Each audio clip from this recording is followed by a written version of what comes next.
Welcome to our channel. Today we how to verify Amazon Associates link compliance using OneLink and tracking detailed guide step by step clearly. To verify Amazon Associates link compliance using OneLink, start by logging into your Amazon Associates account. Navigate to the OneLink section in the Associates Central Dashboard. Ensure that you have linked all the supported international Amazon marketplaces.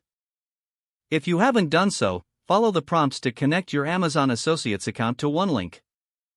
Next, pick a product link that you want to verify for compliance.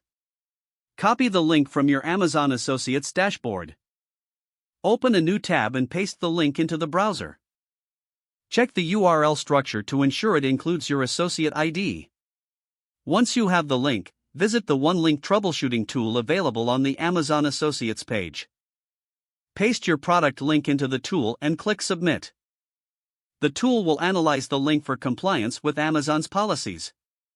Review the results provided by the troubleshooting tool. If the link is compliant, you will see a confirmation message. If the link is not compliant, carefully read the suggestions to rectify the issue. Make the necessary adjustments to the link based on the feedback. After adjustments, use the troubleshooting tool again to verify compliance. Once your link passes the verification, you can confidently use it in your content. Lastly, monitor your link performance regularly through your Associates Central Dashboard. This helps ensure ongoing compliance and effective tracking. Following these steps will help you maintain compliance with Amazon Associates guidelines effectively. If the page does not load, refresh the browser or try again in a private or incognito window. Make sure you are using the correct email address, then retype it carefully to avoid small typos.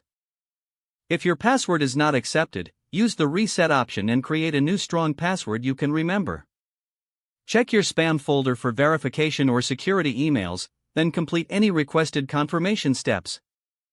Enable two-factor authentication if available to improve account security and reduce unauthorized access risk. After signing in, review your profile details so your contact information and settings are accurate and current. If you see an error message, note it down and try again after restarting your device and internet connection. Log out when you finish, especially on shared devices, to keep your account and payment information secure. Don't forget to like this video and subscribe to our channel for more step-by-step tech guides.